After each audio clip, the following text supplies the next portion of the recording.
नमस्कार दोस्तों, मैं प्रणव गुप्ता आपका ट्यूटर 360 में स्वागत करता हूं। आज के लेक्चर में हम होमो एरोमेटिसिटी के बारे में जानने वाले हैं। होमो एरोमेटिसिटी बहुत छोटा कॉन्सेप्ट है, बट बहुत इंपॉर्टेंट है एरोमेटिसिटी चैप्टर के अंदर। जनरल ऑर्गेनिक केमिस्ट्री के अंदर ये पार्ट आता है। तो क्या होने वाला है होमो एरोमेटिसिटी? कुछ ही एग्जांपल्स होते हैं इसके, ज्यादा एग्जांपल्स भी नहीं है, बट एक क्वेश्चन आपको डेफिनेटली देखने को मिल सकता है इस होमो एरोमेटिसिटी से। क्या क्या पॉइंट्स पॉसिबल हैं या फिर क्या क्या चीजें हम समझ सकते हैं। होमो एरोमेटिसिटी की डेफिनेशंस बहुत है। अगर आप लिखने को आओ तो आप 4 से 5 डेफिनेशन लिख सकते हो। तो आप अगर सिंपल समझना है तो आप इसको बोल सकते हो, it is an interrupted aromatic compound. Interrupted aromatic compound मतलब कहीं ना कहीं इंटरप्शन मिलने वाली है। नॉर्मल एरोमेटिक कंपाउंड की तरह ये नहीं होने वाले। एक बात। दूसरी बात, मैं ऐसा बोल दूं कि कहीं ना कहीं हमें एक ऐसा कंपाउंड मिलने वाला है जिसके अंदर sp3 या फिर सैचुरेटेड कार्बन होगा। Saturated carbon. तीसरी बात, ये नॉन प्लेनर मॉलिक्यूल्स के लिए होगा जो कि प्लेनर नहीं होंगे। अगर इन तीनों को कंबाइन करके मैं लिखना चाहूं तो मैं ये लिख सकता हूं that stability of the molecules having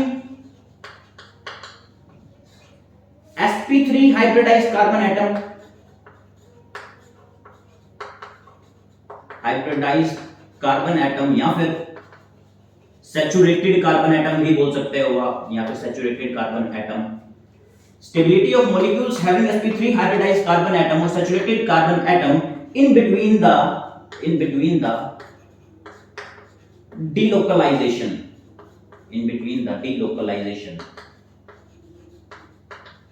of pi electrons, या फिर ये भी बोल सकते हो in between the aromatic compounds।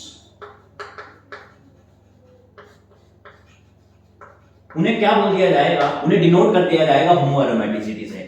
मतलब जो हमारा कॉन्सेप्ट है वो बहुत छोटा और सिंपल है। नॉन प्लेनर मॉलिक्यूल्स होने वाले हैं, जनरली वो स्टेबल नहीं होते, बट यहां पर स्टेबिलिटी आने वाली है। इसकी वजह से, होमो एरोमेटिसिटी की वजह से। मतलब एक sp3 कार्बन होगा, हम उसे नॉन एरोमेटिक नहीं बोलने वाले, हम एरोमेटिक बोलने वाले हैं। ऐसा क्यों? आइए देख लेते हैं, इसका रीजन देख लेते हैं। अच्छा, ये सब जानने से पहले भी अगर आपने वीडियो नहीं देखी है एरोमेटिसिटी की तो ये आई बटन पे क्लिक करो और जाके देख लो वीडियो, वरना मैं नीचे लिंक भी दे दूंगा आपको। एरोमेटिसिटी, नॉन एरोमेटिक और एरोमेटिक कंपाउंड के बारे में अच्छे से जान लीजिए, उसके बाद ही आपको समझ में आ रही होंगी ये सब चीजें।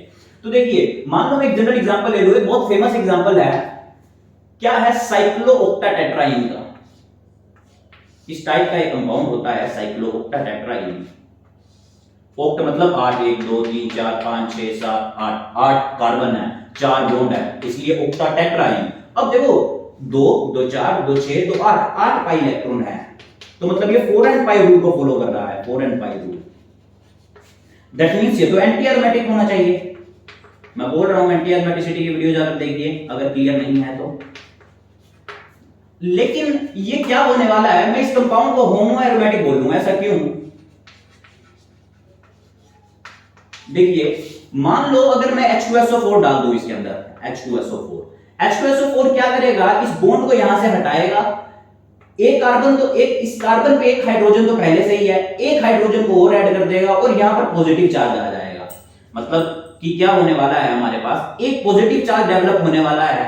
और जहां पर जिस भी कार्बन के 4 बॉन्ड होते हैं उसको हम क्या बोलते हैं? sp3 carbon atom. मतलब अब ये sp3 कार्बन एटम है। और वैसे ना इसका जो स्ट्रक्चर है वो ऐसे नहीं बनाया जाता, इसका भी स्ट्रक्चर कुछ इस प्रकार से बनाया जाता है जब हम स्टडी कर रहे होते हैं स्ट्रक्चर्स। तो होने क्या वाला है, इसका ये स्ट्रक्चर भी चेंज होकर कुछ इस प्रकार से चेंज हो जाएगा।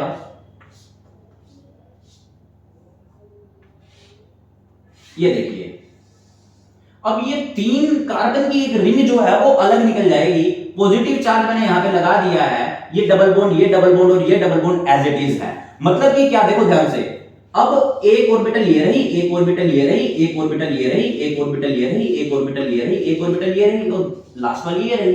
मतलब अब जितना भी कंजुगेशन है वो तो पॉसिबल हो पा रहा है, कंजुगेशन तो हो रहा है क्योंकि यहां पर भी p ऑर्बिटल है, बैक एंड पॉजिटिव चार्ज आ चुका है। और ये जो हमारे पास HAH भी बोल दूं मैं, दो डिफरेंट हाइड्रोजन बोल दूं, एक पहले वाले का था, एक H2SO4 से आया होगा, तो ये sp3 जो कार्बन एटम है ये इसके बिल्कुल अलग प्लेन में है, ये अलग प्लेन है, ये बिल्कुल अलग प्लेन है, इस प्लेन को मैं काउंट ही नहीं करता हूं। ऐसे सिस्टम को एरोमेटिक बोला जाता है। एरोमेटिक क्यों एरोमेटिक हुआ, देखो 2 2 4 और 2 6, मतलब 6 पाई इलेक्ट्रॉन भी आ चुके हैं, मतलब हक्कर रूल को फॉलो कर रहा है, 4n+2 पाई रूल को, जिसमें n की वैल्यू 1 है, n की वैल्यू 1 होगी तो हमारे पास 6 पाई इलेक्ट्रॉन बनेंगे, मतलब एरोमेटिक होगा। अब क्योंकि ये इंटरप्टेड है इसलिए हम क्या बोल रहे हैं इसको, होमो एरोमेटिक कंपाउंड। एक और अगर एनर्जी से इसकी स्टेबिलिटी को स्टडी किया जाए तो हम ऐसे स्टडी कर सकते हैं जनरली कि अगर ये जो जितना भी एरिया है, अगर मैं इस ऑक्टाटेट्राइन की बात करता, इसको अच्छा मैं क्या बोलता हूं, पॉजिटिव चार्ज आ चुका तो मैं इसको बोलता हूं होमो ट्रोपाइलियम कैटायन।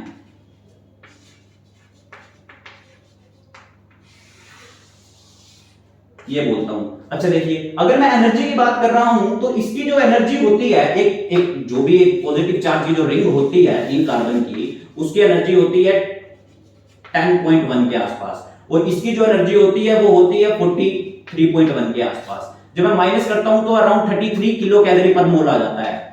मतलब कहीं ना कहीं हमारी जो एनर्जी है वो कम हो रही है। एनर्जी कम हो रही है तो जो मॉलिक्यूल है वो स्टेबल हो रहा है, जिसकी एनर्जी कम मॉलिक्यूल स्टेबल। तो ये स्टेबल नहीं है, ये ज्यादा स्टेबल है, मतलब homotropylium cation is more stable. Why so? Because of this homoaromaticity, because of the interrupted sp3 carbon जो कि प्लेन से बाहर निकल के जा चुका है।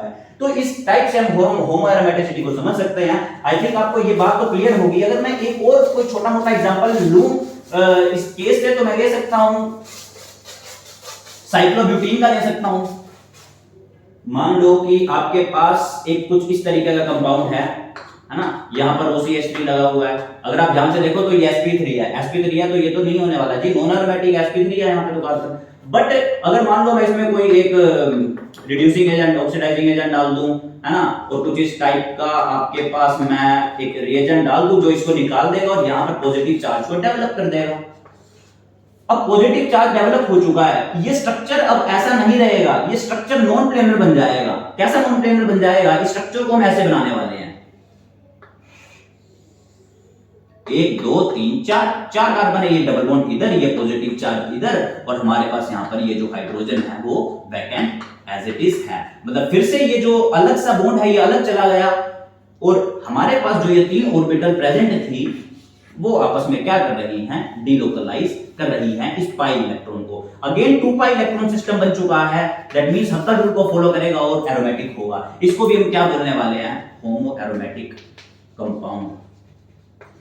देखो इस कंपाउंड की तो एक और स्पेशलिटी है, हम जनरली ये बोलते हैं ना कि चलो ये भी स्टेबल है, बट ये इससे भी ज्यादा स्टेबल है। थर्मोडायनेमिकली की अगर मैं बात करूं तो thermodynamically this is more stable.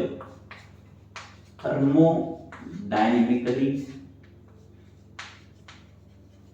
it is more stable। इसको एनर्जी से ही पढ़ा जाता है क्योंकि इसकी एनर्जी कम होती है। या फिर आप अगर डायरेक्ट सा एक और कांसेप्ट सोच सको तो ऐसा सोच सकते हो, ये जो हमारे पास रिंग बनी है ये कम है, ये रिंग ज्यादा मेंबर की है, तो यहाँ पर नेगेटिव चार्ज आना चाहेगा, इस पर जो है पॉजिटिव चार्ज आना चाहेगा। दैट्स व्हाई ये जो है वो ज्यादा स्टेबल है। तो आपके पास ज्यादा चीजें नहीं है होमोएरोमेटिसिटी के अंदर। एक लास्ट पॉइंट लिखने को आप सिर्फ ये लिख सकते हो कि हाँ भले ये स्टेबल है बट प्लेनर मॉलिक्यूल जो है वो ऑलवेज ज्यादा स्टेबल होगा इन नॉन प्लेनर मॉलिक्यूल से। सो होमोएरोमेटिसिटी का जो कांसेप्ट है वो बहुत छोटा सा है और बहुत इजी सा कांसेप्ट है जो कि हमने इस छोटी सी वीडियो में देख लिया है। आई थिंक आपको पसंद होगा। एरोमेटिक कंपाउंड और एंटी एरोमेटिक कंपाउंड की वीडियोस जाकर जरूर देखिए। Thank you so much.